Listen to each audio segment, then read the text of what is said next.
안녕하세요. 반갑습니다, 여러분. 제 목소리 잘 들리시나요? 한번 그거부터 먼저 확인해 볼게요. 목소리 잘 들리는지. 잘 들리시면은 잘 들린다고 얘기해 주세요. 잘 들립니다. 그러다 음소거 중이라서 아마 잘 안 들릴 것 같기도 하고. 여기 채팅창에 잘 들립니다 하셨나요? 네, 감사합니다. 저번처럼 오늘도 조금 일찍 시작을 했는데 잠깐 좀 기다려 볼게요. 그리고 여러분들도 한번 물 필요한 거 갖고 오시고 강의는 11시부터 시작을 할 텐데 오늘도 마찬가지로 출첵은 소크라티브를 통해서 합니다. 그리고 또 저번에 여러분들이 일부 학생들은 제 얼굴이 역광이라서 잘 안 보인다고 해서 커튼을 치긴 했는데 제 얼굴이 좀 파랗게 나오죠. 이 주변 광이 아마 불빛이 좀 그런 것 같아요. 여러분들 훨씬 더 좋게 보이는데 여러분들이 불편하면은 굳이 화면을 켜지 않으셔도 돼요.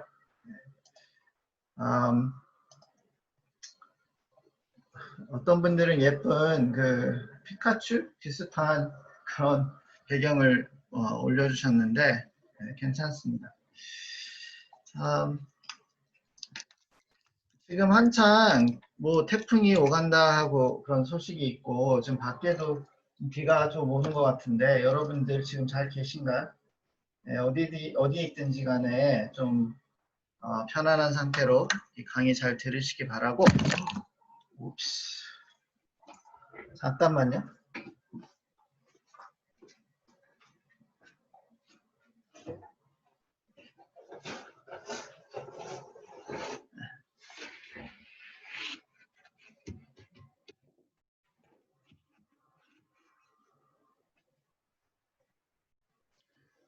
제가 잠깐 사고를 쳤어요. 물을 좀 이렇게 물병을 옮기다가 물을 좀 흘렸네요. 그거 외에는 별 문제는 없고, 그리고 오늘도 마찬가지로 여러분들 강의 끝난 다음에 소크라티브로 출첵을 할 거고요. 그리고 또 지난주에 제가 줌으로 또 강의를 하다 보니까 학생들이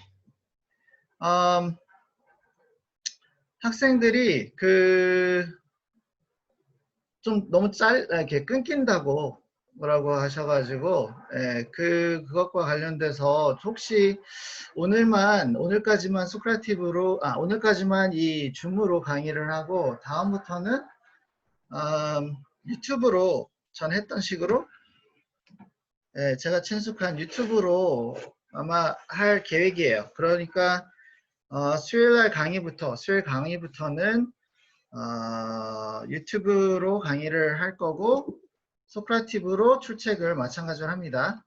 여기 이제 학생이 소크라티브가 뭐죠? 저번에 출석을 못해서 라고 했는데 첫날 그래서 이제 출석하는 게 중요하고 소크라티브는 나중에 이제 알려드릴게요. 이 사이트예요. 사이트에 들어가서 여러분들이 강의 소감 또는 질문 있으면 거기 올리시고 또 강의 중에 제가 이제 질문을 올리면 그 질문을 소크라티브에 답을 하셔야지 출석 인정이 됩니다. 그러니까 오늘 첫 질문 지금 벌써 알려드릴 테니까 이거 기억하세요. 첫 질문은 오늘 날씨. 저번 주 수요일은 소크라티브로 안 했다고 했는데 출석 안 했어요. 지난주 수요일은. 그러니까 오늘부터 한다고 하시면 돼요. 다들 막 댓글에 지금까지 소크라티브 출첵한 적 있나요? 그랬는데 출첵 오늘부터 한다고요. 지난주에는 이제 변동사항이 많으니까 안 했는데 제가 오늘부터 좀 할 겁니다. 그래서 알려드릴 테니까 걱정하지 마시고. 첫 번째 질문은 단순한 거예요. 첫 번째 질문, 오늘 기분 어떠세요? 날씨도 별로고 지금 코로나 바이러스나 뭐 그런 것 때문에 이게 소강 상태가 되지 않아서 좀 뭐 여러 감정들이 있을 수 있죠. 뭐 불안하거나 뭐 그래도 뭐 기분이 좋은 분들은 또 기분이 좋을 수도 있고 졸린 분들 졸릴 수도 있고 그래서 지금 강의를 시작한 이때 기분이 어떠십니까? 뭐 배고프다 그것도 뭐 상태에 대해서 얘기를 하셔도 돼요. 그게 첫 번째 질문입니다. 아시겠죠? 기억하십시오. 제가 소크라티브 방 번호는 좀 이따가 알려드릴게요. 그래서 소크라티브에 접속을 하시고 거기에 스튜던트 로그인을 하신 다음에 그런 다음에 이제 방 번호 입력하시고 그런 다음에 이제 질문을 쓰시고 나가시면 되는데 오늘은 첫날이니까 여러분들 조금 더 뭐 안내를 또 해드릴게요. 자 그러면 지금 11시 3분이니까 강의를 시작할게요. 여러분들 지금 화면 공유 중인데 PPT 화면 잘 보이시나요? 잘 보이시나요? 네, 잘 보시나요? 감사합니다. 여기 보시면 여기 나비가 있죠? 나비하고 또 뭐가 보이세요? 나비하고 이렇게 또 이게 돌아다니는 사인이 보이시죠? 그렇죠? 돌아다니는 이 사인이 보이실 거예요. 네, 요거 이게 바로 뭘까요?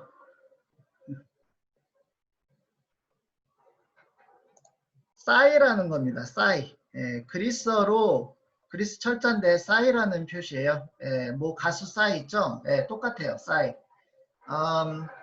오늘은 이 버터플라이, 소위 말하는 이제 나비, 왜 제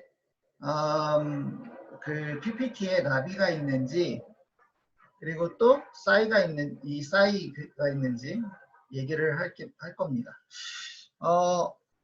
어떤 학생이 교수님 화면이 많이 끊기는 것 같습니다 라고 했어요. 저는 지금 제 관점에서는 끊기지는 않고 있거든요. 지금 뭐 제가 봤을 때는 어려움이 없이 진행이 되는 것 같은데 여러분들 인터넷 환경 좀 확인하시고 하시는 게 좋을 것 같아요. 그러니까 어떤 학생들은 좀 전에 다른 학생들은 괜찮다고 안 끊긴다고 이제 피드백을 줬으니까 한번 개인의 인터넷 설정 좀 확인해 보시고 그리고 또 하나는 제가 그 유튜브 채널이 있어요. 샘샘 스튜디오라고 채널에 다시 보기를 올릴 테니까 그걸 보시면 돼요. 그리고 또 그 이 수업을 듣는 외국인 학생들이 있을 수 있죠. 그렇죠? 있는 것 같아요. 제가 보기에는 외국인 학생들이 있는데 외국인 학생들이 한국말로 강의 내용을 이해하기 힘들면 샘샘 스튜디오에 비슷한 내용의 외국 영어 강의가 또 있어요. 제가 잠깐 설명할게요. For foreign students, I have the same lectures held in English, and the files or the video clips are uploaded in SamSam Studio channel in the YouTube. So you can look that up if you have, if you want to understand what the contents are better. Okay. 그래서 그 외국인 학생들은 이제 그 채널을 조금 더 활용하시면 내용을 좀 더 잘 이해할 수 있을 거예요. 영어로. 지금 이 영어는 이 수업은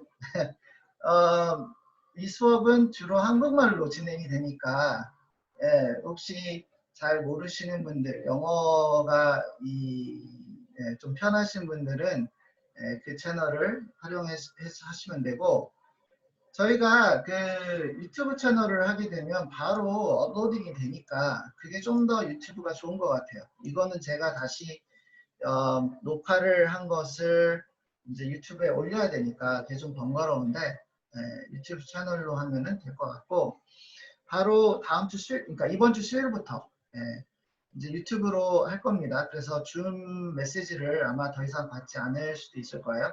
그거 참고하십시오. 그러면 공지사항은 여기까지 일단은 하고 시작을 할게요. 첫 번째 질문, first question was, how are you feeling today, right now? Okay, which you will have to write down at the end of the class in Socratic.com site. 거기에 이제 들어가서 이제 답을 하셔야 돼요. 나중에 이제 설명을 다시 한 번 더 해드릴게요. 자, 오늘 그 심리학과 관련된 이야기는 바로 이겁니다. 이번 주하고 다음 주 한 2주 동안 심리학의 기원 그리고 역사 그러면서 이제 방법론에 대해서 얘기를 할 텐데, 그러면 우리 인간의 그 마음에 대한 그런 탐색은 언제부터 시작이 됐느냐, 이걸 질문할 수 있겠죠.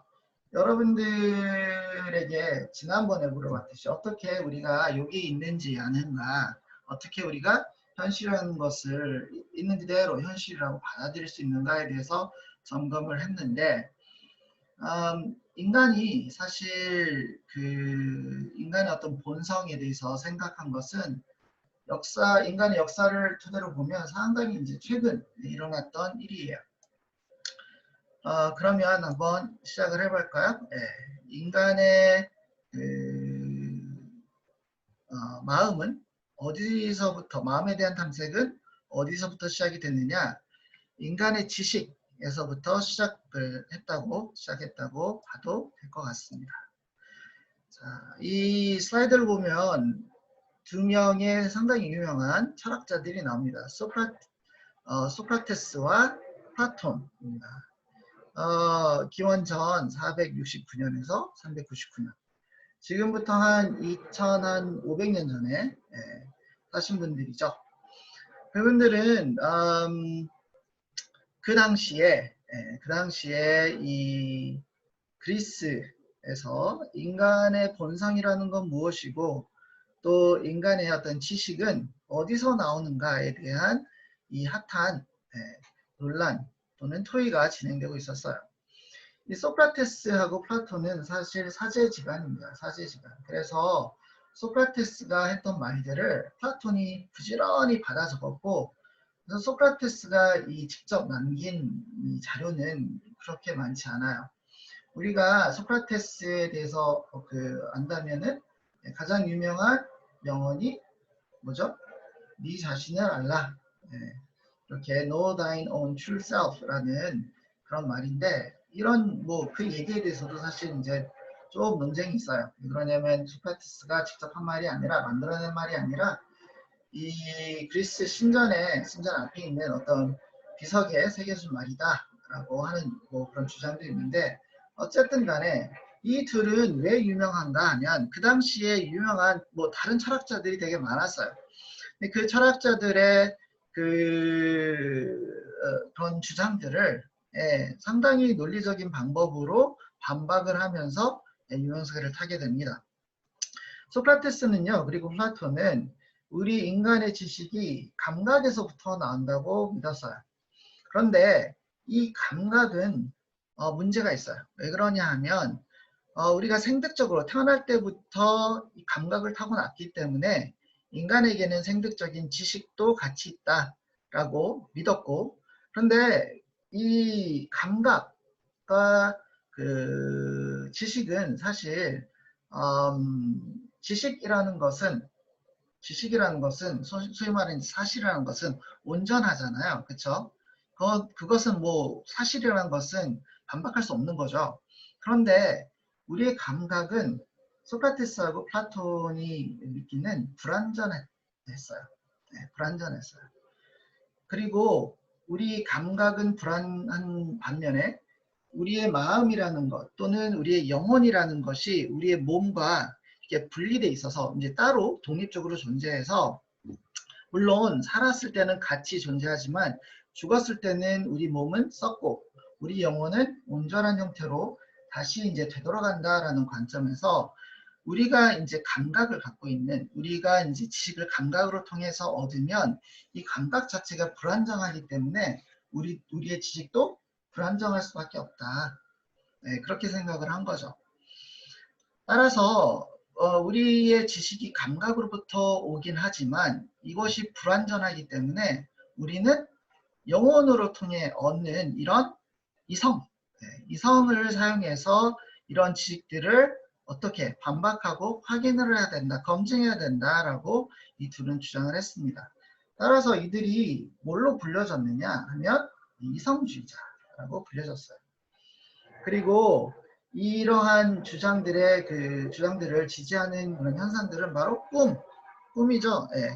꿈은 우리 감각을 통해서 얻어지는 거지만 이 꿈이 현실은 아니잖아요. 그리고 또 그때도 정신 이상자들이 있었죠. 그 사람들이 이제 갖고 있었던 망상이나 환각 경험들 이런 것들은 현실이 아니기 때문에 지극히 이성적인 사고를 통해서 무엇이 옳고 그른지를 확인을 해야 된다, 검증을 해야 된다라고 주장한 것이 바로 소크라테스와 플라톤이었습니다.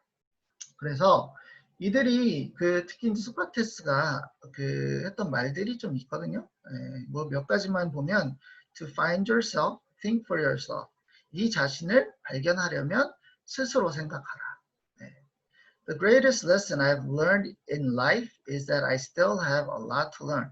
소크라테스가 인생에서 내가 배운 게 있다면 아직 배울 게 더 많다라는 것이다.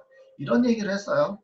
얼마나 겸손한 말일까요? 그렇죠? 우리는 심리학 뭐 이거 하나 배우면 인간에 대해서 다 알 것만 같이 생각을 할 수도 있는데 그래서 여러분들이 이 소크라테스와 플라톤이 왜 그전에는 사람들이 없었냐?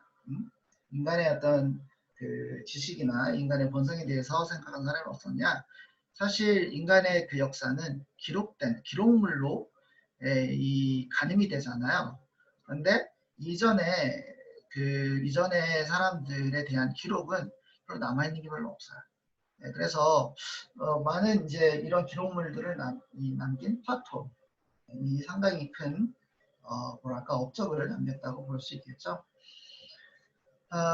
그리고 그 다음에는 이제 아리스토텔레스가 나옵니다. 이 아리스토텔레스는 당연히 소크라테스와 플라톤의 영향을 많이 받은 제자인데, 그럼에도 불구하고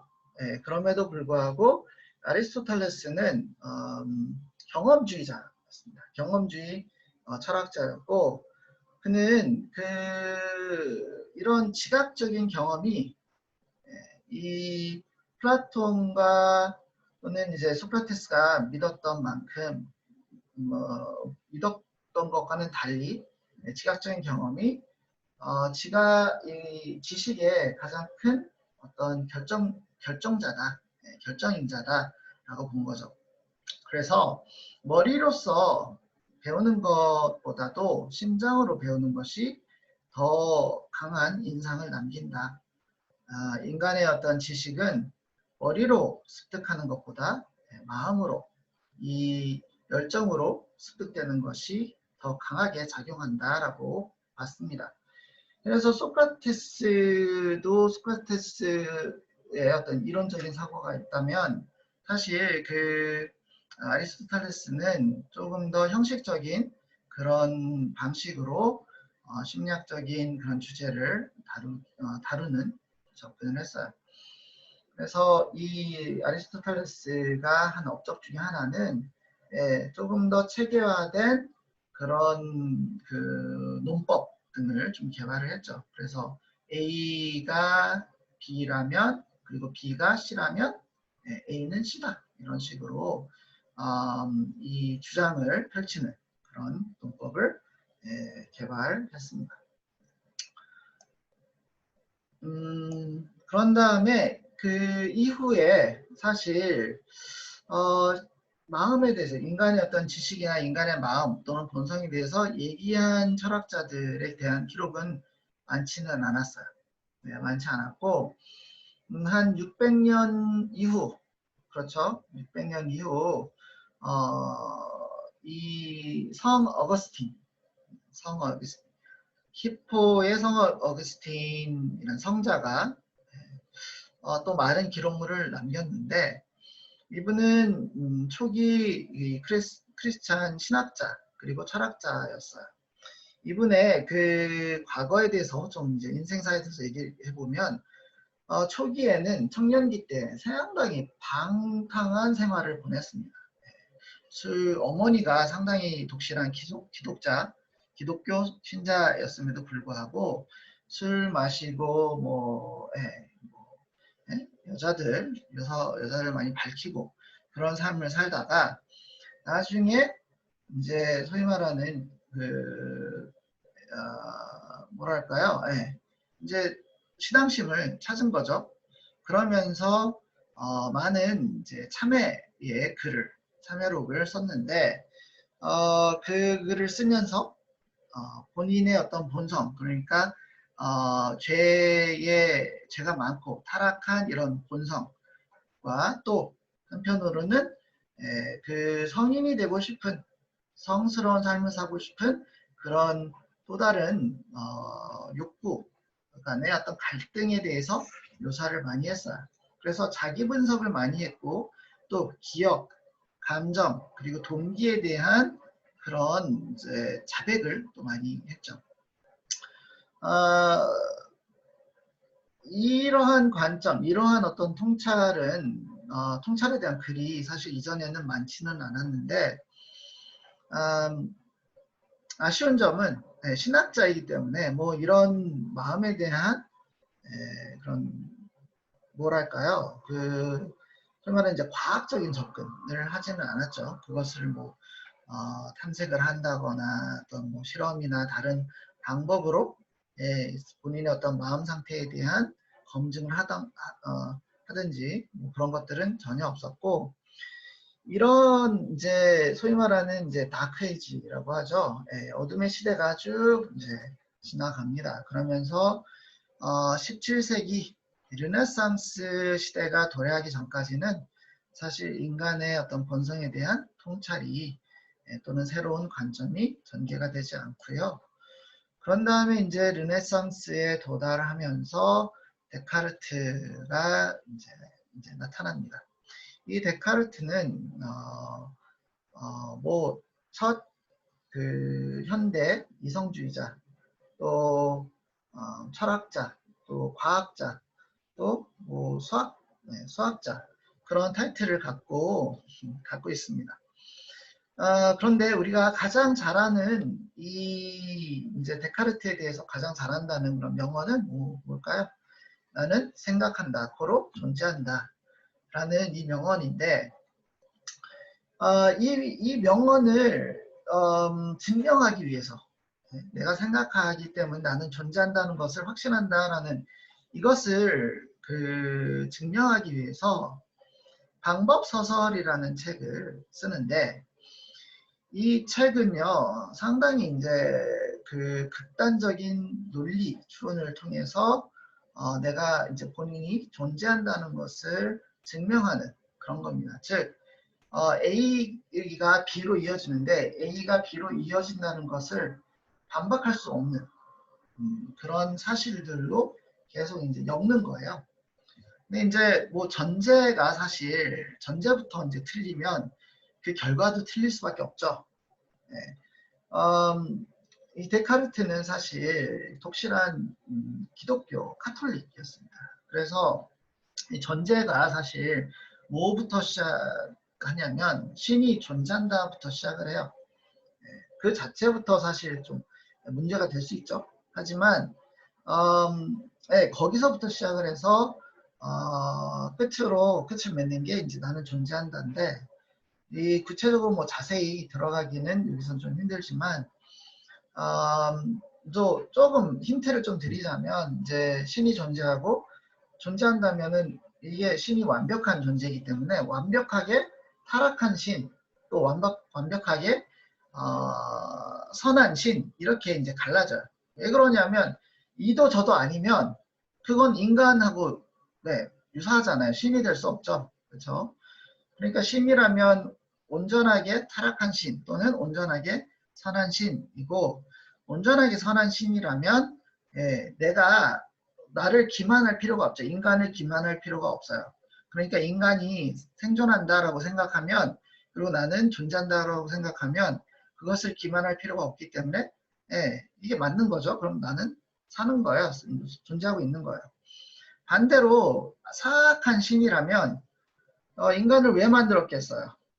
네? 자기가 이 인간을 만들어서 놀리고 막 희롱하고 그러기 위해서 만들었겠죠. 그러면 인간이 내가 존재한다라고 생각을 하는 그런 그 이유는 사실 기만을 해서 이런 생각을 갖게 해서 그런 거겠죠. 그런데 사실 인간이 그 생각하고 있는 것조차 기만이 된다면 그 생각은 뭐랄까요? 실체가 없는 것이기 때문에 실체가 없는 것에 대해서 과연 이 타락한 신이 즐거워할까? 예? 그러니까 기만하지도 못한 것인데 그것을 보고 즐거워할까? 그렇지 않다라는 거죠. 그래서 내가 무엇을 생각을 하건 내가 생각하는 것 그 자체가 사실 내가 살아있다, 내가 존재한다라는 것을 증명한다. 그 얘기인데 궁금하신 분들은 방법 서설을 찾아보시면 이 논리가 쭉 이제 이어집니다.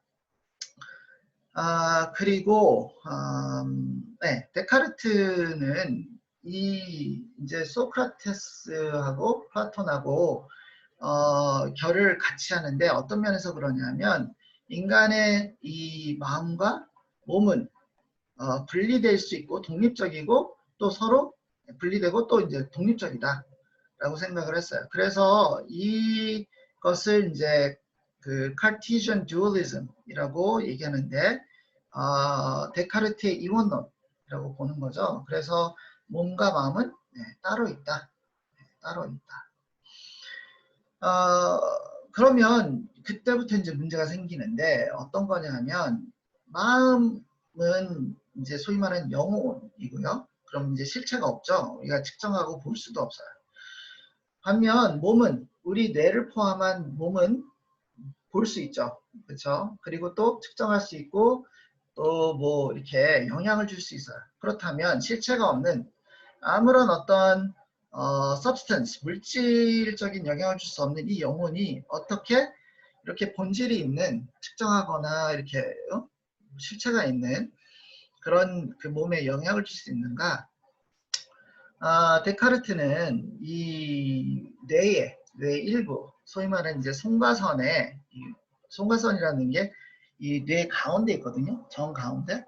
근데 이 기관이 마음과 몸이 대화할 수 있게 만드는 이런 이제 창이다라고 생각을 했어요. 그래서 데카르트가 그린 많은 그림들을 보면 여기는 없는데 그림들을 보면 그 정보가 시각적인 정보가 눈으로 들어가서 이게 가운데 뇌에 수렴이 되고 이게 이제 영혼하고 이렇게 이제 대화하는 그런 사파들이 많아요. 그리고 또 수학자였잖아요. 수학자였기 때문에 그런 것들을 수리적으로 계산하는 그런 계산식들이 있습니다. 상당히 이제 나름 과학적인 접근을 하려고 했는데 이게 왜 그러느냐? 이런 이성적인 사고를 통해서 수학적인 어떤 원리를 통해서 또 과학적인 규칙 등을 통해서 이 신에 대해서 더 잘 이해할 수 있다. 인간이 감히 신에 대해서 좀 더 잘 이해할 수 있을 것이다 라는 생각을 갖고 그 연구를 또 한 거죠.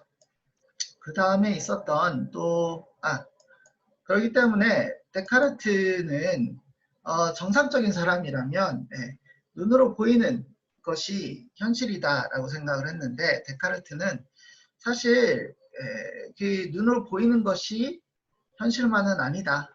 왜냐? 그 가운데 들어가는 그 개입되는 것이 이 감각인데 이 감각이 왜곡이 될 수 있다.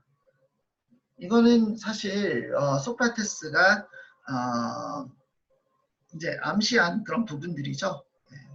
여러분들이 이 데카르트의 이런 이제 그 방법 서설에 대해서 궁금하시면 사실 여기 링크가 있는데 이게 이제 영어로 되어 있기 때문에 조금 나름 좀 정리할 필요가 있을 것 같기는 해요. 참고해 보십시오. 그리고 그 데카르트 이후에 또는 비슷한 시대에 나타났던 이제 과학자가 이제 프란시스 베이컨입니다.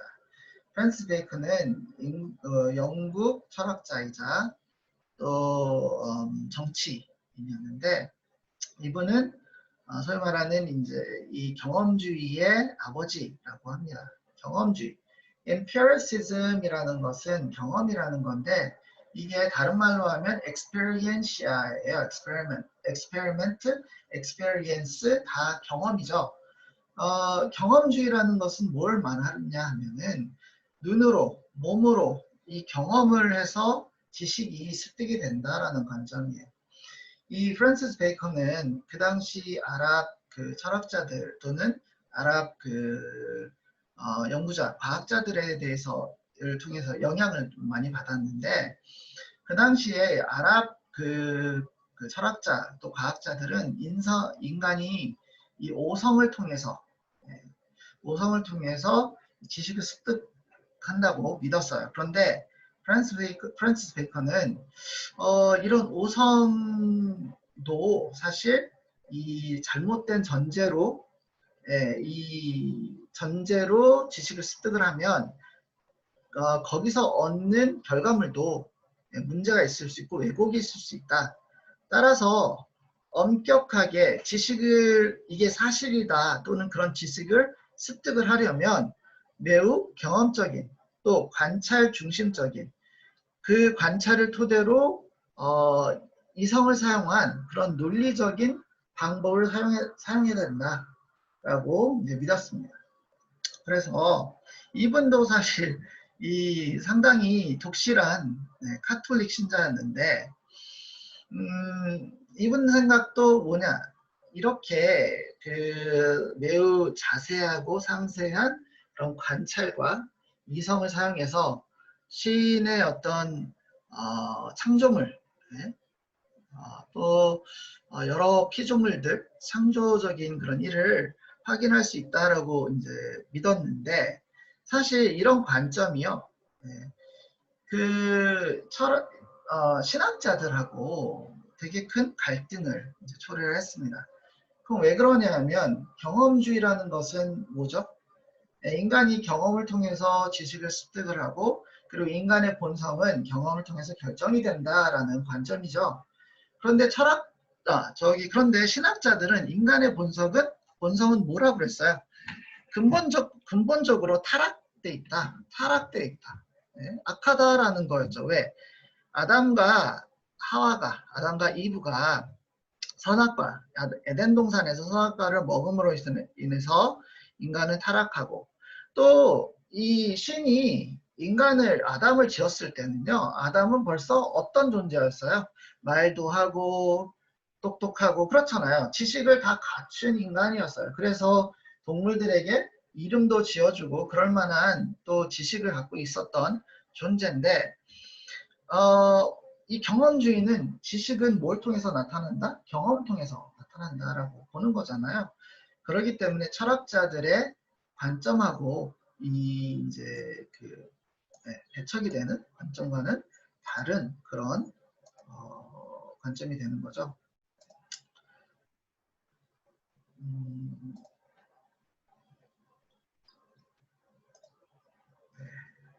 다음 넘어갈게요.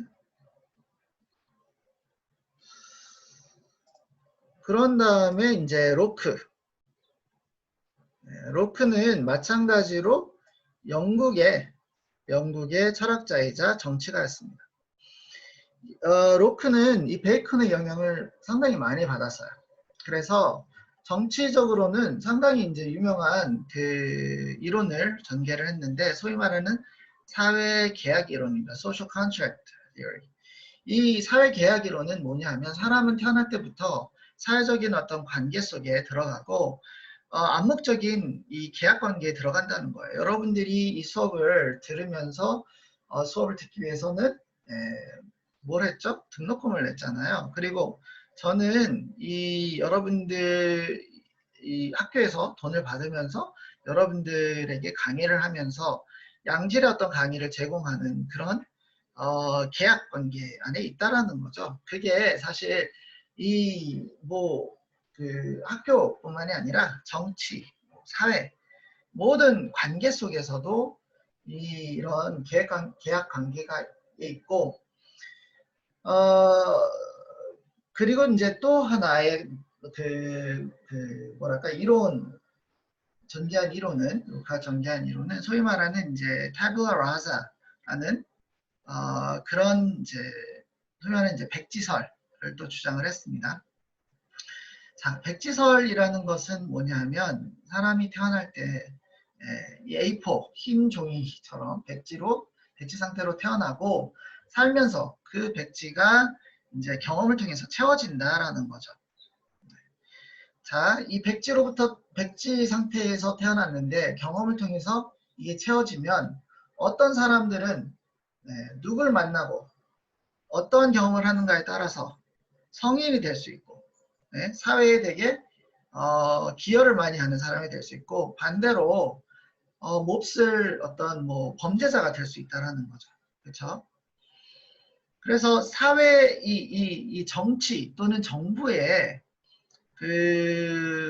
이런 역할은, 기능은 뭐냐 하면 사회에서 사람들이 태어날 때부터 좋은 경험을 하도록, 그리고 또 이런 사회적인 계약 조건들이 잘 성립이 되고 잘 유지가 되고 이끌어지도록 어떻게 하는 것, 잘 이걸 통제하는 것이 정부의 기능이다라고 주장을 한 거죠.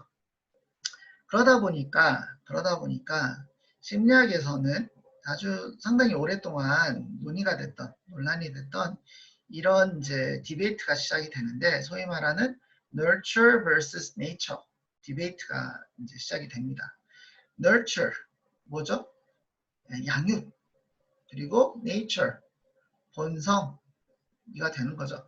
사람의 어떤 본성이 타고난 것인가, 아니면 경험 또는 어떻게 양육이 된 것에 따라서 달라지는가, 이것이 큰 주제인데, 여러분들 성격 한번 생각해 보세요. 여러분들의 성격 또는 기질, 이게 타고난 것일까요? 아니면 만들어지는 것일까요? 나중에 우리가 성격에 대해서 얘기할 때, 또 애착에 대해서 얘기할 때 이 내용에 대해서 다룰 텐데, 뭐 결론부터 말씀을 드리자면 50대 50이라고 주로 얘기를 합니다.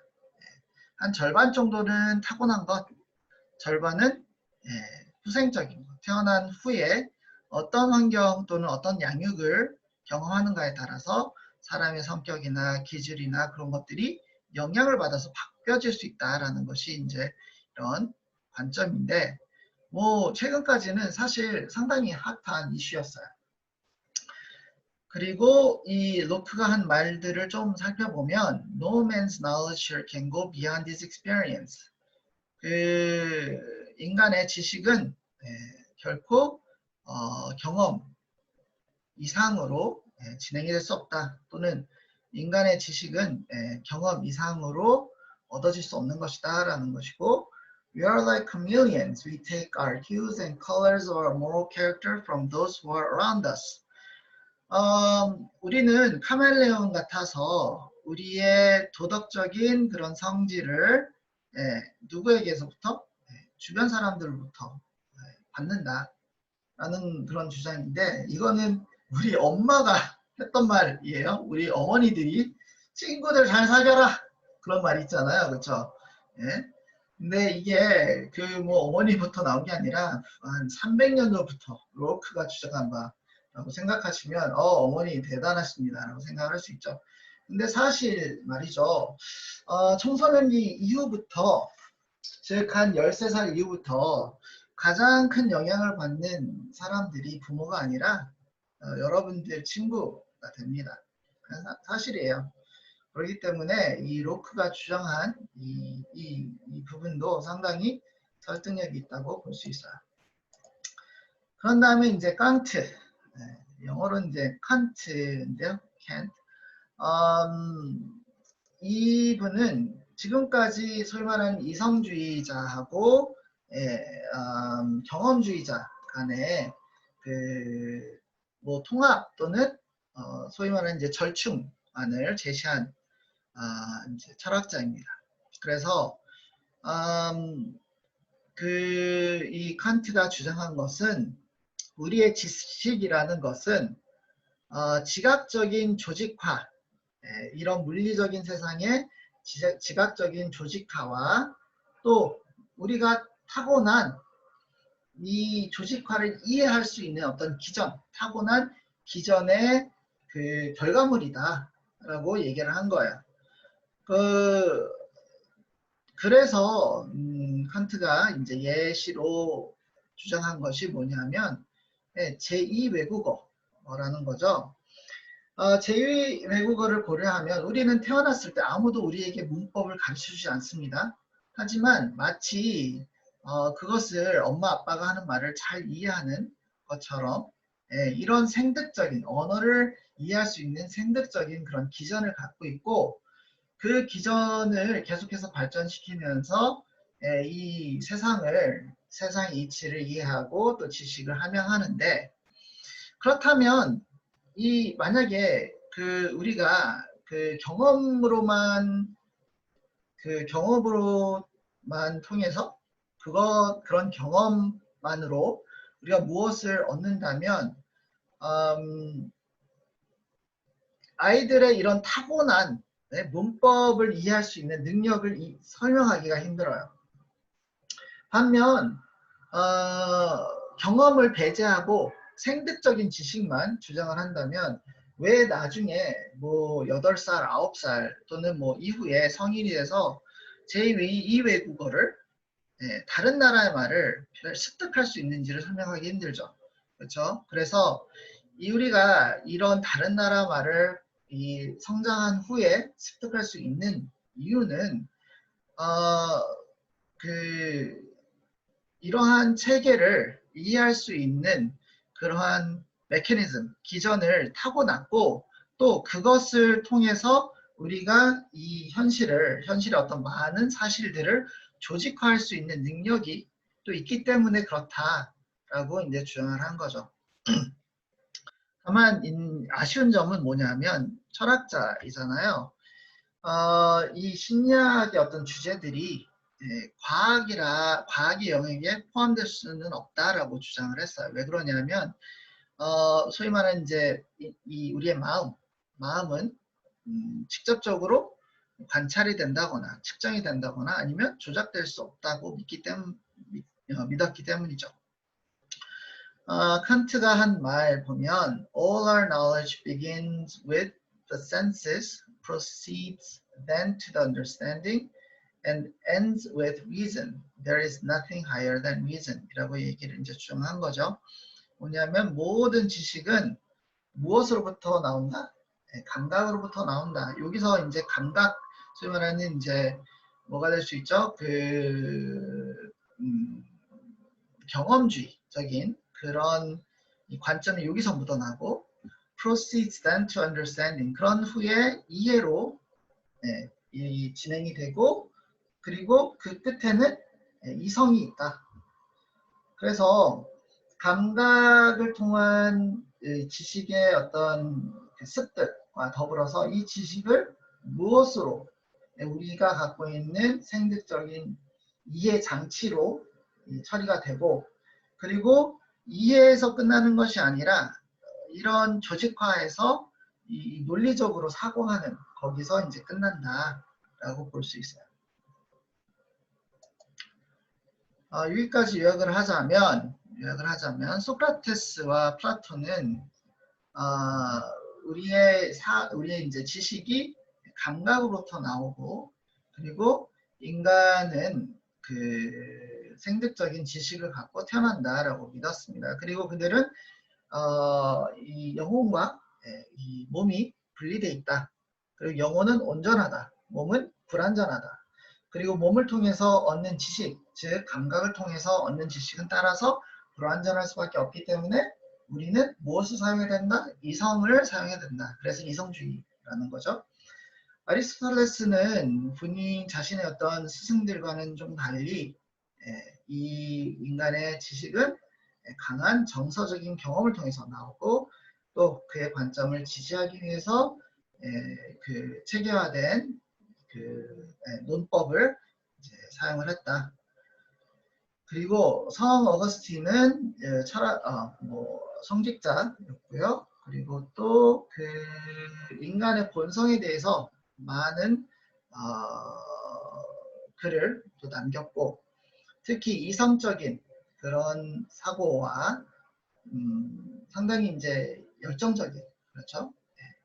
뭐 성욕이나 그런 욕심 또는 이제 정욕, 그런 것에 꽉 차 있는 그러한 인간의 또 다른 본성 간의 갈등을 그 본인의 그 뭐랄까요, 그 회고록을 통해서 잘 기술했다라는 것이고, 데카르트는 최초의 현대 이성주의자였고, 그는 인간의 그 몸과 마음이 분리되어 있고 또 독립적이다라는 것을 주장했습니다. 이것을 Cartesian Dualism, 데카르트의 이원론이라고 볼 수 있고요. 라고 하고요. 베이컨은 인간의 그 지식이 상당히 불합리적인 방식으로, 소위 말하는 이제 오성을 통해서 얻어지는 것이고, 따라서 이런 그 잘못된 지식을 피하기 위해서는 체계화된 그리고 조직적인 그런 그 관찰법, 그리고 논리를 통해서, 이성적인 논리를 통해서 얻어져야 된다라고 주장을 했습니다. 여기에 영향을 받은 로크는 소위 말하는 백지설을 이렇게 주창했고 주장을 했고요. 따라서 이것을 통해서 인간의 본성이 타고난 것인가, 아니면 양육을 통해서 형성이 되는 것인가, 소위 말하는 nurture vs nature 디베이트를 논쟁을 시작을 했고요. 마지막으로 깡트는 인간의 지식은 조직적인 이 지각의 조직화와 또 태생적인 그런 이해의 기전의 결과물이다라고 주장을 한 것입니다. 자, 여기까지 혹시 그 질문 있으실까요? 질문 있으시면 채팅창에 올려주시고요. 다음 부분을 넘어가기 전에 제가 알려드릴게요. 그 출석 체크를 하기 위해서 socrative.com에 들어가셔서 거기에 이제 로그인하게 되어 있습니다. 스튜던트 또는 티처인데 스튜던트 로그인을 하십시오. 스튜던트를 들어가시면 방번호를 입력하게 되어 있어요. 방번호는 황1234로 입력을 하시면 이름을 입력하게 되어 있어요. 그럼 이름 입력하시고 학번 쓰지 않으셔도 됩니다. 그리고 질문을 하시는데, 지금 제가 소크라티브를 열어놨거든요. 그런데 질문했는데 지금 여기 보시면 첫 번째 질문, 두 번째 질문이 있어요. 첫 번째 질문, 두 번째 질문. 제가 여러분들한테는 지금 첫 번째 질문에 대해서만 설명했죠. 첫 번째 질문. 그렇죠? 첫 번째 질문에 대해서만 설명을 했어요. 그래서 두 번째 질문은 언제 할 것이냐, 제가 강의 그 중간에 할 겁니다. 그래서 첫 번째 질문에 대해서 답을 하시는 분들, 그리고 두 번째 질문에 대해서 답을 둘 다 잘 하시는 분들은 출첵이 되고, 둘 중에 하나에 대해서만 질문하시거나 둘 다 못 하시는 분들은 그 지각 처리가 됩니다. 아시겠죠? 그러니까 지금 입력하시지 마시고 조금 있다가 하십시오. 그리고 혹시 실수로 입력을 하시면, 잘못 입력을 하시면 나갔다가 다시 들어오신 다음에 하셔도 돼요. 하셔도 돼요. 자, 어떤 친구가 그 오성에 대해서 설명해 주시면 합니다라고 건의를 하셨는데, 오성에 대해서는 여러분들 이 강의 내용에 포함되기는 좀 그래요. 왜 그러냐면 뭐 오성에 대해서 얘기를 하기는 좀 그러니까 설명하기 저 모르는 건 아니지만 이게 이제 오감하고는 좀 달라요. 오감하고는 좀 다른데 이 아랍에서의 철학자들은 인간이 이 지식을 습득하는 방식이 이런 방식으로 습득을 한다 했는데, 그 오성의 전제 자체가 사실 그 베이컨은 의문을 가졌거든요. 그래서 이런 그 사람들이 감각 경험을 통해서 또는 이성적인 어떤 경험을 통해서 환상을 통해서 또는 어떤 계시를 통해서 그런 것들을 얻는 것이 그 왜곡될 수 있다라고 생각을 해서 그 생각을 그런 철학을 반박하기 위해서 상당히 이제 구체적인 그 관찰을 통해서 얻어야 된다. 지식을 이제 검증을 해야 된다라고 봤기 때문에 네, 봤습니다. 그래서 오성에 대해서는 거기까지만 설명을 할게요. 네, 그리고 한 친구가 Professor, are we allowed to answer questions in English? Yes, you are. 영어로 대답하셔도 됩니다. 네, 영어로 대답하셔도 돼요. 베이컨과 이제 오성에 대해서 찾아보시려면 베이컨과 이제 그 경험주의라고 이제 찾아보시면 뭐 금방 알 수 있으니까 그렇게 확인하시면 될 것 같습니다.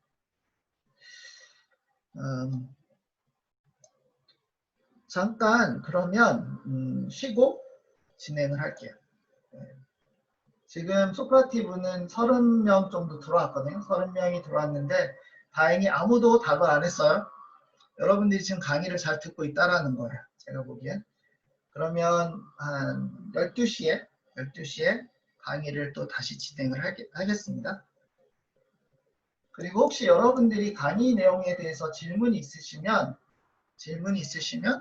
네, 답해 주시면 여기 채팅창에 올려주시면 좋을 것 같아요. 그리고 지금 이제 오성에 대해서 더 궁금하다 그러면 제가 이 강의 시간 말고 이클에서 답변을 좀 해드릴게요. 네, 그게 좋을 것 같아요. 아시겠죠? 네, 그러면 잠깐 한 10분 동안 쉬겠습니다.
안녕하세요. 잘 쉬셨나요? 네. 다음 넘어갈게요. 네. 자, 지금까지는 이 그 인간의 어떤 지식에 대해서 얘기를 했고, 이번에는 이제 그 심리학의 기원에 대해서 얘기를 할게요. 음, 심리학의 기원은 어디서부터 얘기를 하더나? 여기 지금 많은 친구들이 이게 닥터 프로스트죠. 이런 웹툰을 보고 심리학에 대해서 관심을 갖고 많이 보는데 여기서 이제 심리학은 독심술이 아니야 과학이지라고 이렇게 하죠.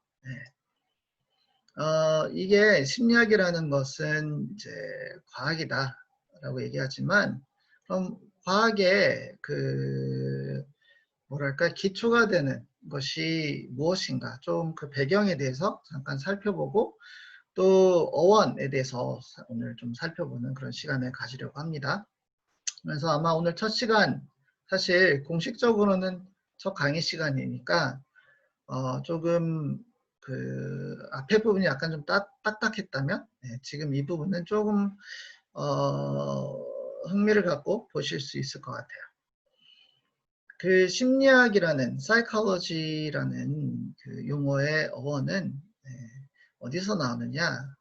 이 psyche라는 단어와 logia라는 단어의 합성어입니다. 그러니까 그리스어로 이 psyche라는 것은 호흡, 영혼 또는 영이라는 뜻을 갖고요. logia라는 것은 이제 무엇에 대한 연구 또는 학문이 되겠죠. 그래서 심리학을 조금 짧게 얘기를 하자면 손쉽게 얘기하자면 마음에 대한 학문이 아니라 영혼에 대한 학문이다라는 뜻이에요. 그래서 그 심리학이 처음 사용된 또는 이제 처음 그 사전에 등록된 것을 보면 1693년에 Physical Dictionary 이, 물리 이 사전에 보면 Anatomy which treats of the body and Psychology which treats of the soul 이라고 이제 이렇게 기술되어 있어요. 해부학, 즉 몸을 다루는 해부학, 그리고 심리학, 즉 마음이 아니라 영혼을 다루는 학문이라는 것이죠. 그러면 단어, 이 사이키라는 단어, 뭐 호흡, 또 영혼, 또 뭐 영, 이것은 어디서 나온 단어냐라고 보면 그 기원이 참 재밌습니다. 자, 여기 여러분들 앞에 보이는 이 그림 보이시죠? 네, 이 그림은 에로스의 첫 키스를 받는 푸시케라는 작품이에요.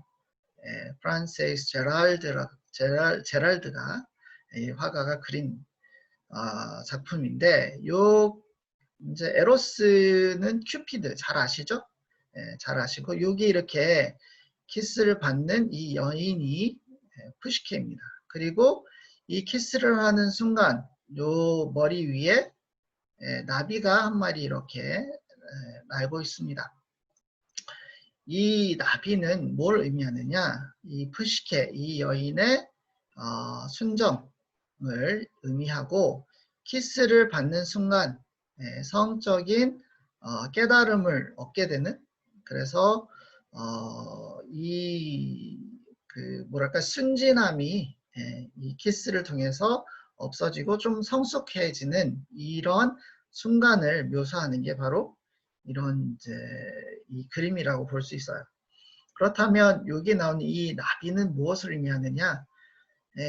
이전에 갖고 있었던 이 사람의 마음에 대한 단순한 그런 생각들이 제 나름대로는 이 수업을 통해서 본인이 갖고 있는 본인에 대한 어떤 단순했던 어떻게 보면 좀 순진했던 과도하게 그런 생각들이 이 수업을 통해서 새로운 통찰을 얻고 그래서 좀 더 성숙한 그런 계기가 되었으면 하는 마음에서 이 나비가 이 제 PPT 화면에 첫 페이지로 항상 있습니다.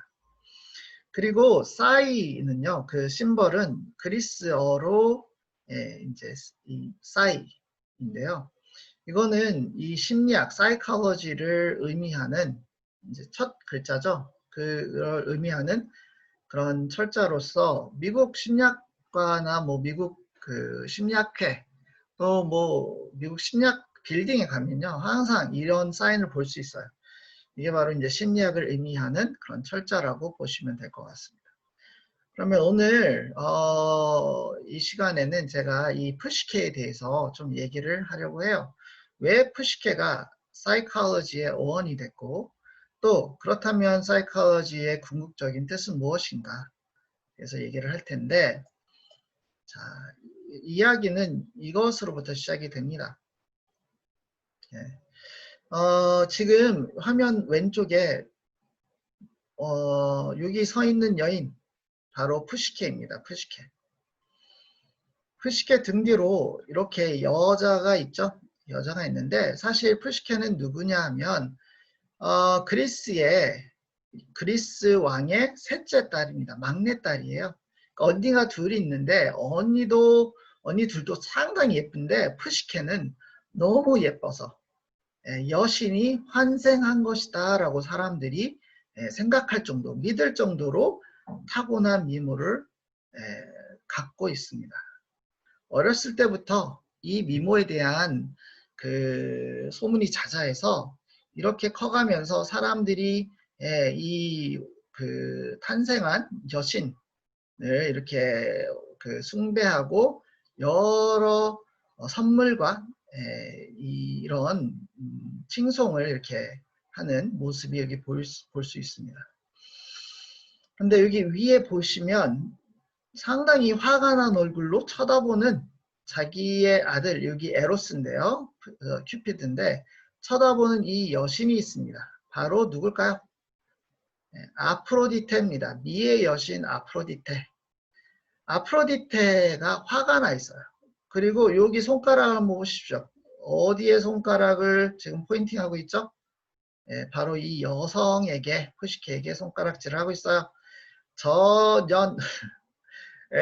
여자 봐라. 저 여자애. 그리고 저 놈들 봐라. 어떻게 저놈들이 저 여자한테, 저 인간한테 저렇게 칭송을 할 수 있느냐. 그러면서 화를 내는데 왜 그럴까요? 인간들이 미의 여신은 뒷전으로 하고 이 푸시케를 칭송하다 보니까, 칭찬하고 이렇게 숭배하다 보니까 이 여신, 자기의 신전은 국가는 텅텅 비는 거예요. 아무도 자기를 찾아오지 않아요. 푸시케 칭송을 하느라. 그래서 이 아프로디테가 비너스가 화가 났습니다. 그래서 어떻게 하느냐, 자기 아들 큐피드에게 명령을 해요. 가서 이 푸시케를 죽여라. 아니면 죽이긴 좀 그렇잖아요. 가서 저주를 내려라. 이렇게 합니다. 그래서 어떤 저주냐 하면 에로스가 갖고 있는 이 화살 있죠? 화살에다가 이제 가서 두 가지를 가져가게 하는데, 하나는 이 그 저주가 담긴 그 마술 병을 하나 가져가게 해요. 그래서 이 약을 푸시케에게 뿌리라고 합니다. 그래서 영문도 모른 채 이 큐피드는, 에로스는 이 약을 뿌립니다. 그리고 뿌린 후에 이 달빛이 이렇게 나타나죠. 달이 구름 사이에서 나타나면서 얼굴을 보게 되는데, 이 신인 에로스가 아프로디테와 사랑에 빠집니다. 그래서 이 화살을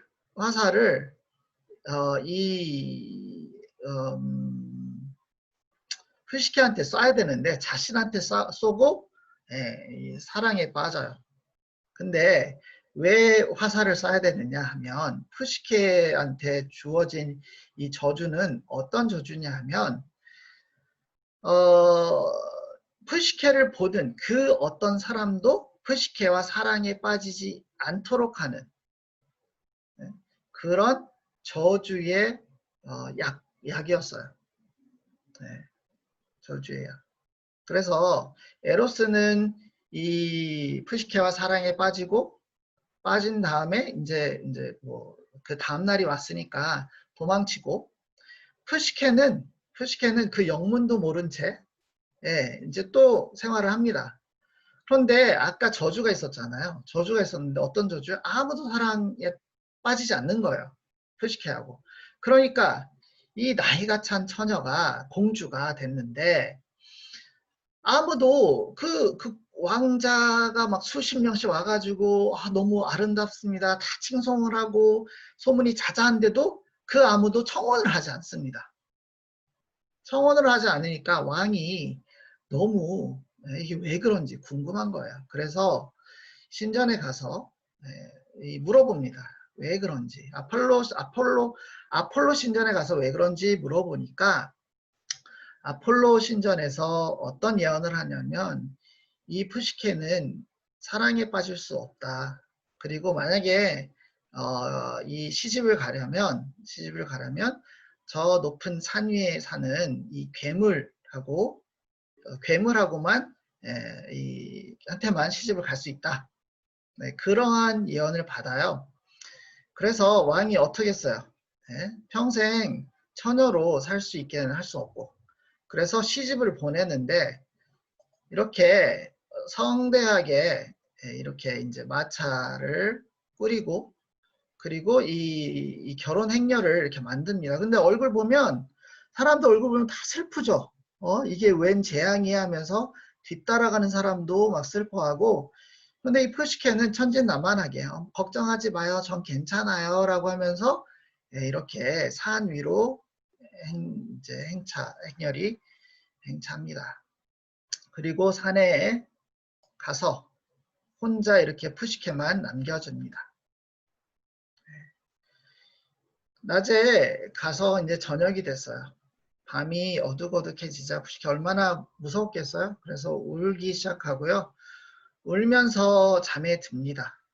근데 잠시 후에 아주 부드러운 음악 소리와 그리고 너무 맛있는 그런 음식 냄새가 나는 그런 곳에서 눈을 뜨게 되는데, 여기 이 산속에 이 성이 보이죠? 이렇게 근사한 성에서 푸시케가 깨어납니다. 깨어나면서 이 본인은 이런 괴물에 뭐 이렇게 잡혀가거나 아니면 괴물의 뭐 신부가 될 거라고 상상을 했는데, 깨고 나니까 이런 성 안에서 목소리가 들리는 거예요. 어떤 목소리냐 하면은 놀라지 마세요. 여기 있는 이 모든 것은 당신을 위해서 준비된 것입니다. 배가 고플 테니까 준비된 음식을 드시고 제가 당신을 저녁에 찾아올 테니까 기다리십시오라는 그런 목소리가 들리면서 푸시케가 주변을 살펴보니까 진짜 성대하게 차려진 밥이, 자기가 궁전에서 보지도 못한 그런 음식들이 이렇게 배설되어 있는 거예요. 막 먹고 편안하게 있다가 저녁이 됩니다. 저녁이 되는데 한 남자가 찾아와요. 침실에 오는데 상당히 젠틀하게 아주 부드럽게 대화를 하고 말 그대로 손만 잡고 갑니다. 그 밤을 새고 이제 새벽이 되니까 남자가 이제 떠나고, 그 일이 몇 번 반복이 되면서 푸시케는 얼굴도 모르는 마스크를 낀 이 남자와 사랑에 빠지게 됩니다. 그리고 심지어 잠자리도 같이 하게 돼요. 그런데 그게 며칠 이렇게 몇 주 몇 달 보내다 보니까 푸시케가 걱정이 되는 거예요. 부모님은 나는 이렇게 잘 살고 있는데 부모님은 나한테 또 끔찍한 일이 일어났을 거라고 이제 상상을 하는 거죠. 생각을 하지 않을까. 그래서 밤에 이 남성에게 부탁을 합니다. 제가 여긴 잘 살고 있지만 제 부모님은 저에 대해서 아직도 걱정하고 계실 텐데 저에게 며칠 말미를 주세요. 제가 집에 가서 제가 잘 있다는 것을 알리고 그리고 오겠습니다. 근데 이 남성 푸시케에게 이런 이제 그 경계를 합니다. 이런 얘기를 해요. 당신이 이렇게 외로워하는 것을 보니까 보내주겠소. 하지만 분명히 가면은 여러 유혹들이 따를 텐데 그 유혹들을 다 뿌리쳐 주길 바라오. 그리고 남들이 하는 말을 귀담아 듣지 않기를 바라오라고 하면서 보냅니다. 그래서 이 푸시케가 집에 와서 부모님을 만나고 자기 두 언니들을 만나면서 본인이 어떻게 지내고 있었는지를 얘기를 해요. 그러니까 언니들이 웬걸 아니 뭐 소식도 못 들었던 이 동생이 와가지고 잘 살고 있었다. 심지어 아주 예쁜 옷을 입고 나타나고 이렇게 얼굴에서 기름기가 잘 흐릅니다. 그래서 무슨 영문이냐 이야기를 다 들으니까 언니가 믿지를 않는 거예요. 그래서 푸시케가 어떻게 하느냐 언니들을 자기 궁전으로 초대를 합니다.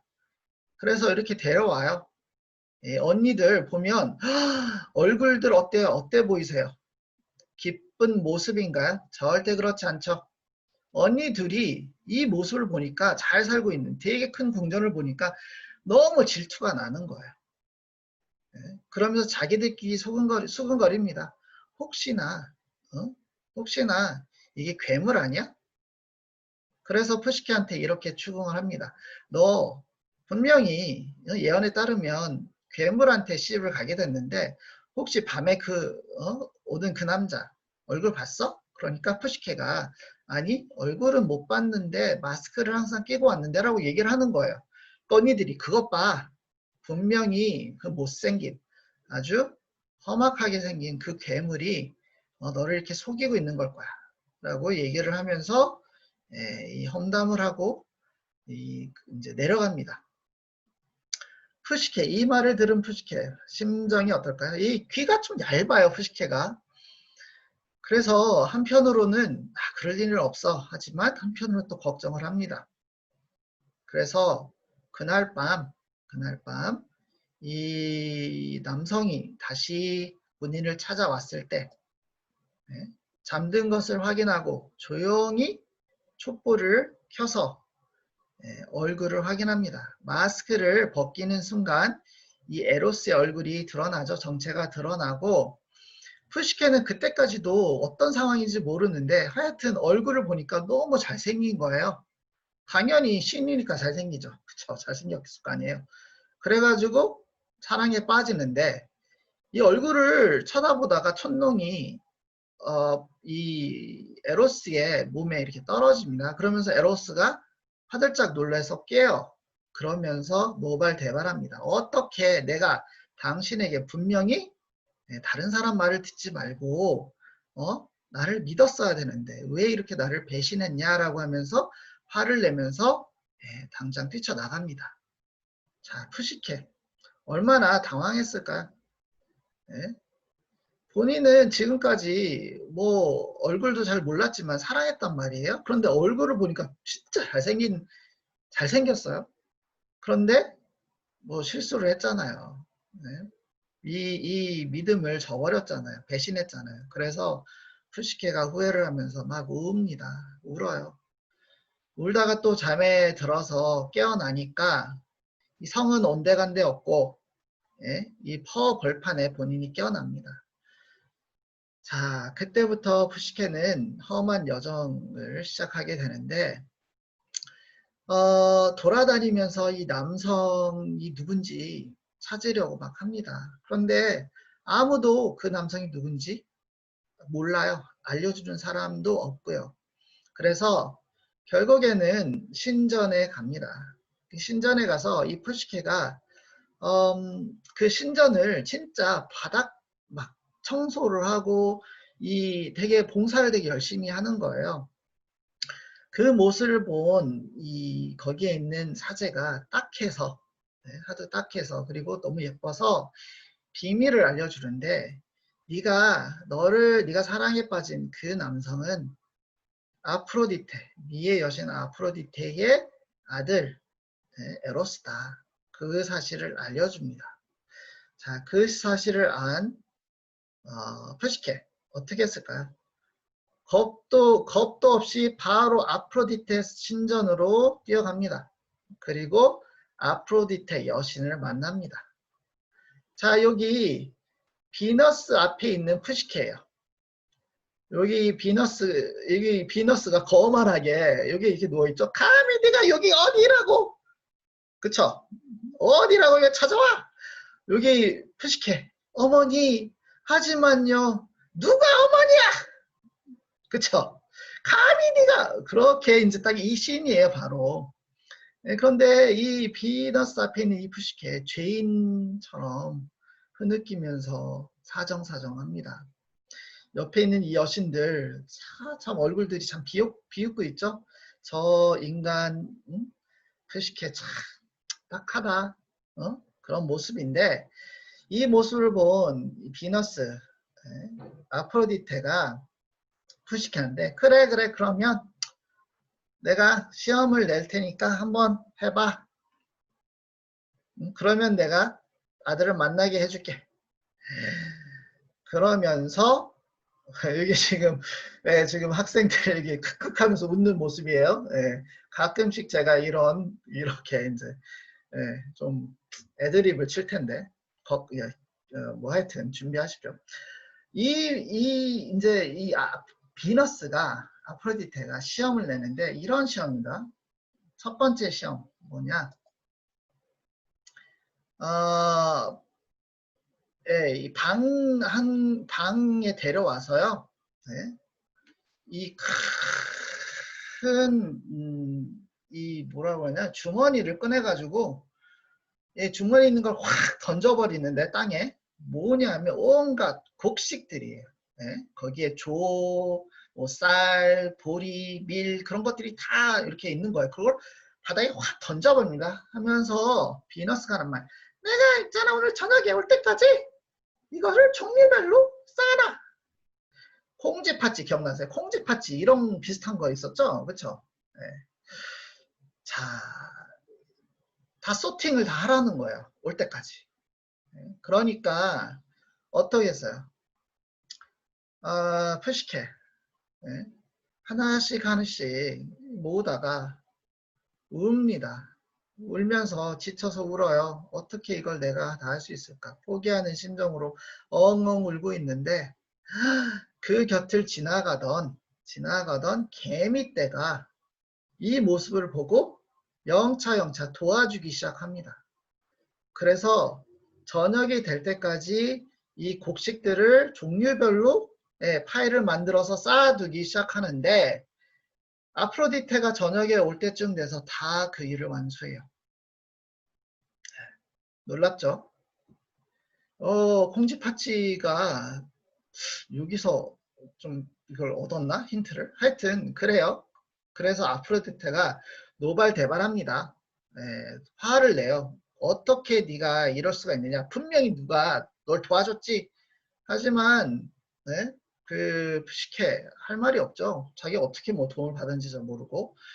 그래서 화가 난 이 아프로디테는 두 번째 시험을 주는데 뭐냐면 강 건너 아주 싸나운 이 양떼가 있습니다.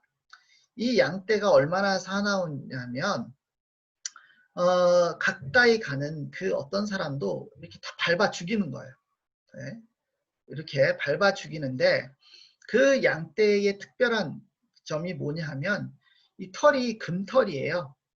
그래서 이 아프로디테가 뭘 주문하냐면 건너가서 이 양떼의 그 검은 털을 갖고 와라.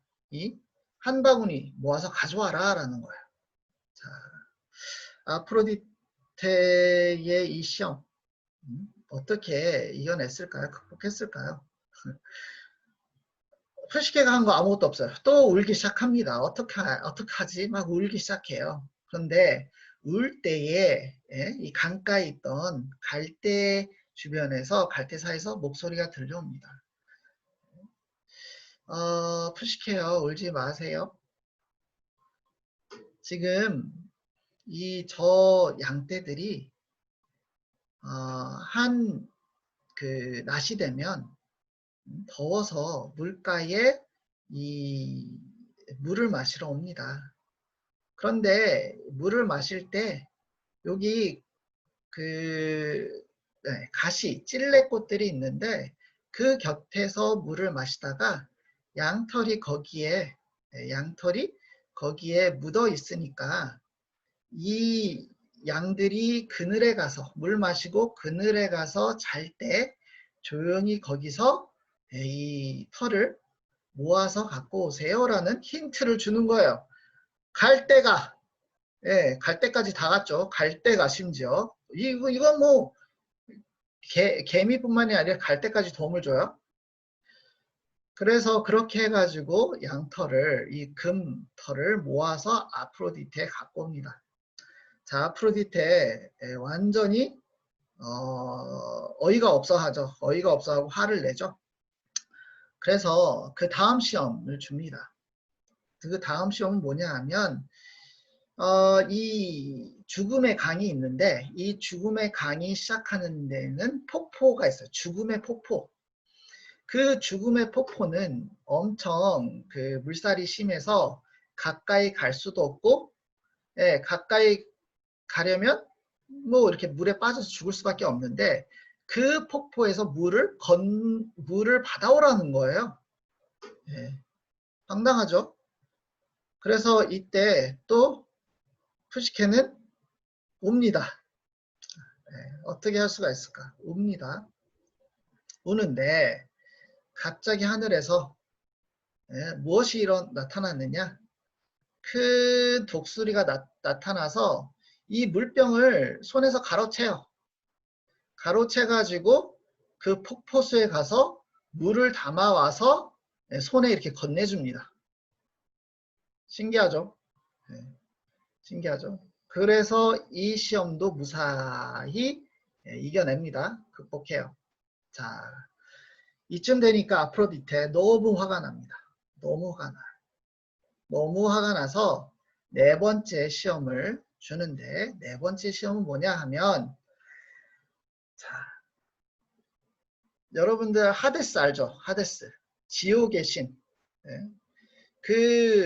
이 소위 말하는 죽음의 강 끝에 강을 넘어가서 이 죽음의 신전의 지하 지옥에 들어가서 이 하데스의 여왕이 있는데 하데스 여왕 그 여왕에게 소위 말하는 뷰티 미의 어떤 포션을 갖고 와라 라는 것이 마지막이었어요. 마지막 도전. 자, 이것을 어떻게 해야 될까? 물론 당연히 죽음의 강을 넘어가 본 사람도 없고 안전하게 갔다 온 사람도 없습니다. 그래서 골똘히 한 타워 위에서 이제 막 울기 시작을 합니다. 생각하면서 울기 시작을 하는데 그 타워 속에서 목소리가 또 들려요. 어떤 거냐면 죽음의 강에 가면 카론이라는 이런 뱃사공이 있는데 카론에게 줄 금동전 하나와 하나를 준비해 갖고 가라고 그래요. 그러니까 카론한테 이렇게 가니까 카론에게 금립을 주니까 카론이 푸시케를 보면서 너무 또 딱한 거예요. 얘가 아무 개념 없이 그냥 무작정 이 강을 건네려고 하네? 예? 그래서 카론이 귀띔을 해줍니다. 지금 내가 돈을 안 받을 테니까 가서 빵을 구워와라 라고 해요. 빵을 구워와라. 왜 빵을 구워오라고 하냐면 그 강을 건너면 이 하데스의 나라를 지키는 이 문이 있는데 그 문 앞에는 케베로스라는 엄청난 사나운 머리 셋이 달린 개가 있다라는 거예요. 그 개한테 줄 빵을 구워라는 것이었습니다. 그래서 포시케가 가서 여기 보면은 여기 이 그림 보면은 여기 손에 빵을 갖고 있죠. 이렇게 빵. 이게 빵이에요. 그렇죠? 그리고 금잎을 갖고 왔는데, 금동전을 갖고 왔는데, 이 카론이 어떻게 하느냐? 이 금잎을 입에다가 하나 놓습니다. 그래서 이 금잎을 넣으면 강을 안전하게 지나갈 수 있다라고 해서 카론까지 도와주는 거죠, 이제는. 그래서 안전하게 강을 건너요. 강을 건넌 다음에 아까 얘기했던 이 머리 셋이 달린 케르베로스를 만나서 이렇게 빵을 주고 안전하게 성문을 지나갑니다. 그런 다음에 하데스를 만나는데, 이 하데스의 여왕 페놀로피예요. 페놀로피의 여왕을 만나서 이런 얘기를 해주니까 이 여왕이 자 여기 있다라고 하면서 순수하게 이 미의 에센스가 담긴 용기를 건네줍니다. 그러면서 하는 말이 절대로 열어보지 말라라는 얘기를 해요. 자, 이 용기를 받은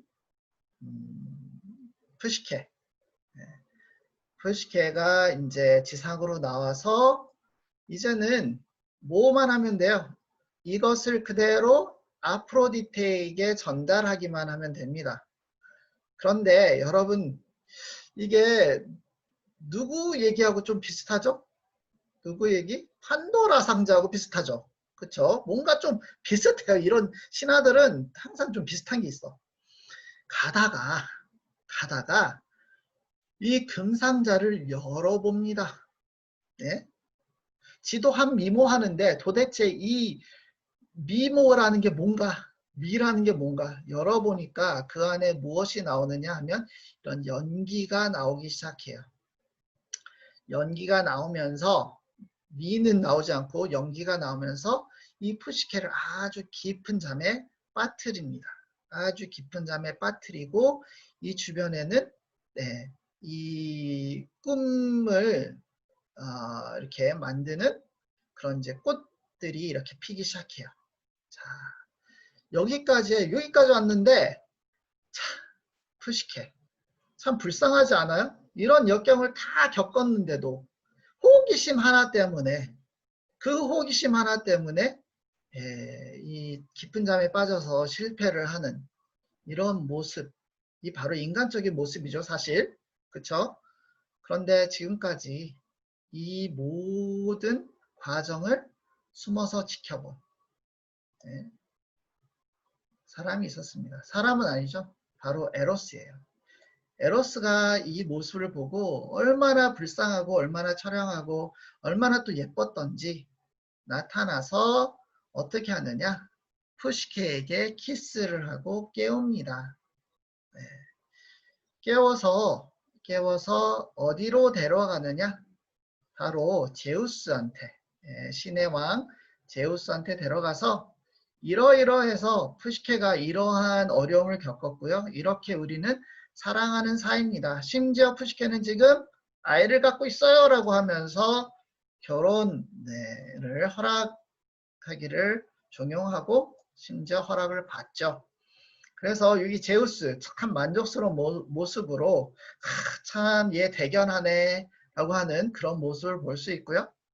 또 여기 아폴로, 여기 다른 신들이 이런 광경을 보면서 축하하는 모습도 볼 수 있죠. 그리고 그러면 이제 아프로디테한테는 무슨 일이 일어났을까? 아프로디테, 이 결혼 난 절대 반대세라고 했지만 궁극적으로 아까 푸시케가 아이를 가졌잖아요. 이 아이를 가지고 아이를 낳는데 너무 예쁜 거예요. 이 아이 사랑은 누구 사랑이다? 이 할머니 사랑이라고 하죠. 그쵸? 이 아이를 본 아프로디테는 끝내 이 에로스와 푸시케의 결혼을 이제 축복을 하고 이 푸시케와 에로스 사이에 나온 이 아이를 헤돈이라고 명명합니다. 헤돈이라는 이름을 줘요. 헤돈이라는 뜻은 쾌락이라는 뜻이에요. 헤도니즘, 쾌락주의 들어보셨죠? 예, 그래서 많은 역경 끝에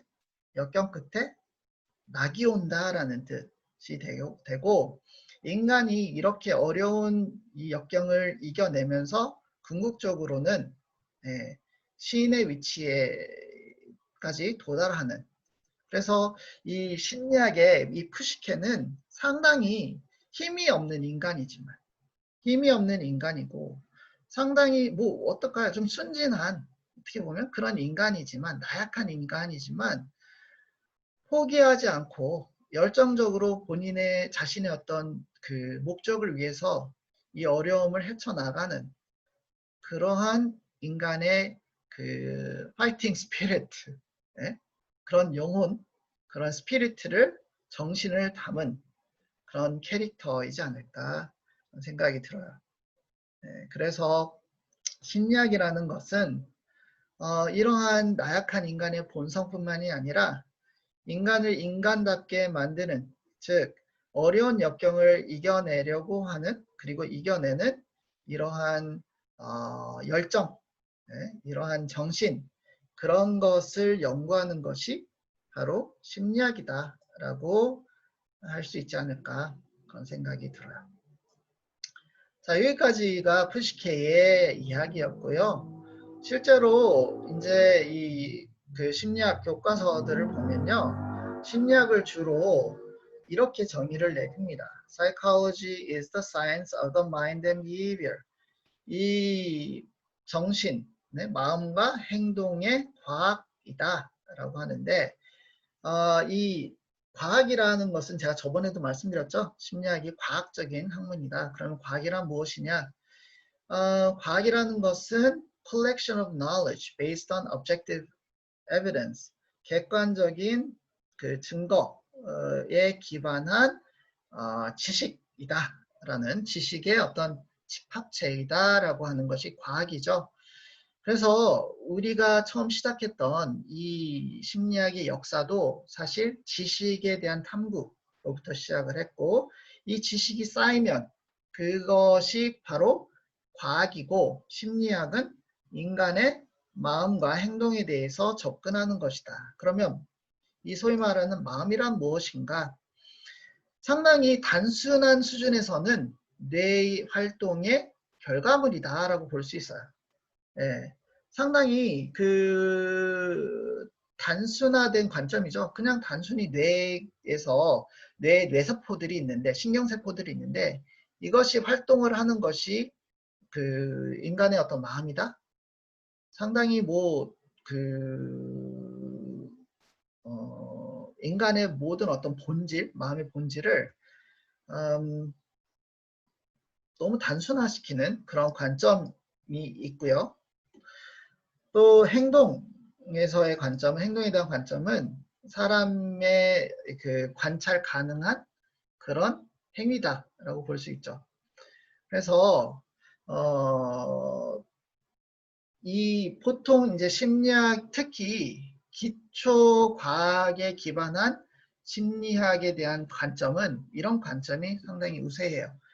그러니까 우리가 이 마음이라고 하는 것을 어떤 추상적인 그런 영혼이 있고 뭐 그런 영혼에서 비롯된 어떤 활동이다 그런 것으로 보는 것이 아니라 생리학적인 기반을 둔 어떤 활동인데 그것이 주로 어디서 나오는 활동이다? 뇌에서 일어나는 활동이다 라고 보는 것이 이 과학적인 접근이죠. 다음 시간에 우리가 그 들여다볼 게 사실 오늘 그러니까 다음 시간에는 심리학 전반의 여러 가지 영역에 대해서 볼 텐데 그 다음에 우리가 들여다볼 내용이 뭐냐면 사실 마음의 하드웨어 즉 뇌에 해당하는 부위예요. 왜 그러냐면 그 우리가 흔히 마음에 대해서 여러분들 마음이 어디 있죠? 라고 하면 일부 학생들은 어떻게 해요? 가슴에 손을 대고 여기 마음에 있습니다. 라고 할 거고 그게 이제 많은 사람들이 또는 대중들이 생각하는 이 마음이고요. 과학적인 관점에서는 이 마음은 사실 여기 뇌에서 시작이 됩니다. 뇌에서. 그래서 다음 시간에는 이번 주는 아닐 거예요. 다음 주에 이 뇌에 대해서 얘기를 할 거고 아마 그 심리학에서는 이 뇌에 대해서 또는 인간의 행동 또 마음에 대해서 여러 수준에서 어떤 분석이 이루어지는데 가장 기본적인 기초 단위에서는 여기 뇌에서 뇌에 대한 뇌 활동에 대한 연구를 하고요.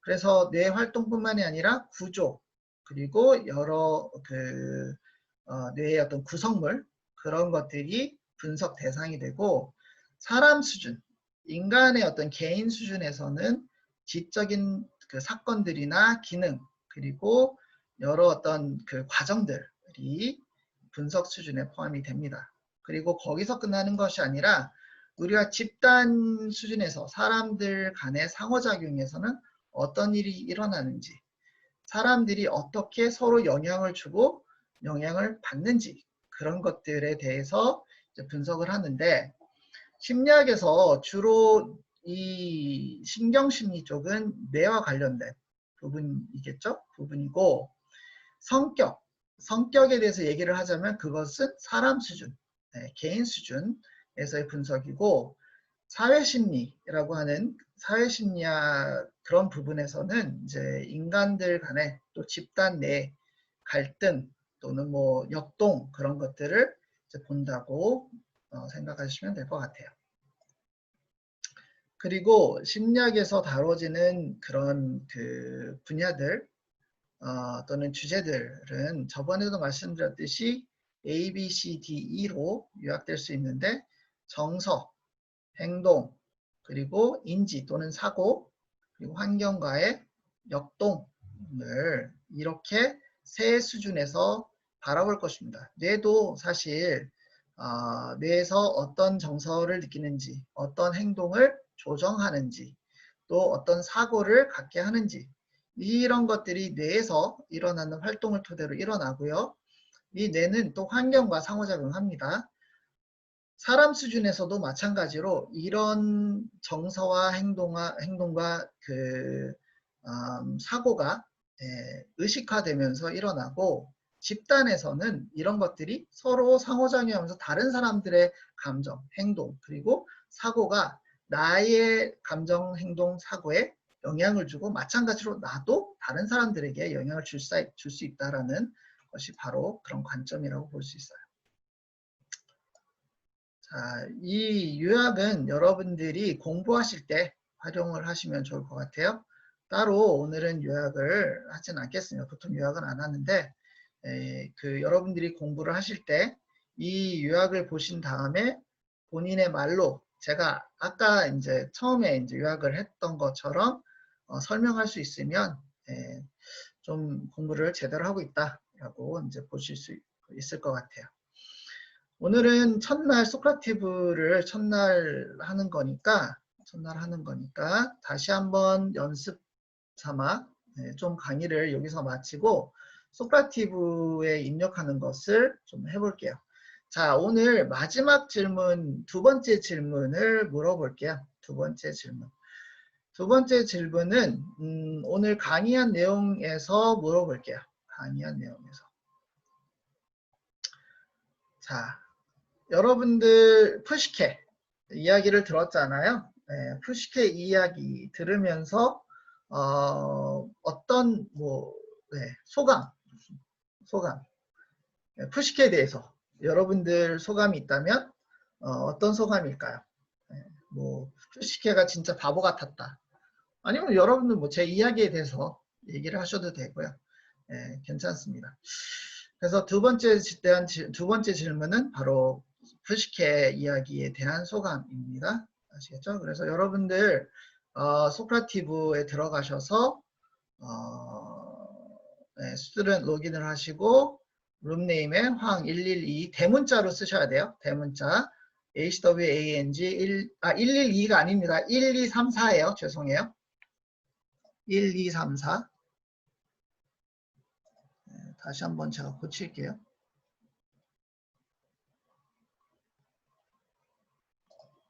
네. 1234로 들어가신 다음에 이름 쓰시고 질문 2개 쓰시면 돼요. 아시겠죠? 강의 소감이나 질문 없으시면 없다고 쓰시면 돼요. 네, 없다고 쓰시면 되고, 첫 번째 질문은 오늘 제가 물어봤죠? 첫 번째 질문. 두 번째 질문은 제가 좀 전에 물어봤습니다. 그래서 이 두 질문 대해서 답하시면 됩니다. 소크라티브는 제가 그 1시까지 열어둘 거예요. 그러니까 너무 늦게 대답하지 않도록 하십시오. 저번에 제가 소크라티브를 좀 이제 시간 다른 과목에서 일찍 닫았더니 뭐 이렇게 쪽지가 날라왔어요. 제가 일찍 닫을 줄 몰랐다고. 그런데 저는 분명히 뭐 이렇게 언제 닫겠다라고 설명을 했는데, 그래서 오늘은 오후 1시까지 소크라티브를 열어 놓을 테니까 꼭 1시까지 소크라티브에 답을 해 주십시오. I'm going to leave Socrates site on until 1 o'clock today, so please answer your questions. If you have any questions, please write them down. If you don't have any questions, please just say, no questions. Okay? 그렇게 하시면 될 것 같아요. 자, 오늘 첫 강의, 사실 지난주에는 짧게 OT만 했잖아요. 근데 오늘 강의를 좀 길게 했는데, 여러분들 괜찮은 재밌는 시간 되었기를 바라고요. 이렇게 해서 오늘 강의는 이 정도에서 마치도록 할게요. 네, 여러분들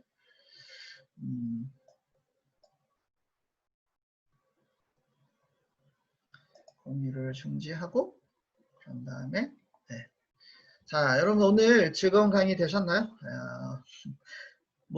잘 이해는 못했어도 재미는 있었길 바래요. 네, 그러면 수요일 날 같은 시간 11시에 이번에는 유튜브 통해서 만나도록 하겠습니다. 유튜브 아시겠죠? 그래서 그것과 관련된 공지를 제가 또 올릴 테니까 쌤쌤 스튜디오 검색하셔서 들어오셔도 되고, 일단 들어오시면 구독 그리고 좋아요 눌러주시기 바랍니다. 네, 감사합니다. 그러면 오늘 수고하셨고요. 맛점하시기 바래요. 네, 수요일 날 만나요. 안녕히 계세요. 여기 마지막 질문. 교재에 대해서 언급하지 않으셨어요? 교재를 준비할까?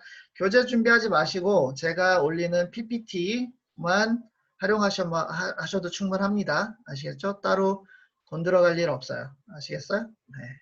자, 그러면 수고하셨습니다. 안녕히 계세요.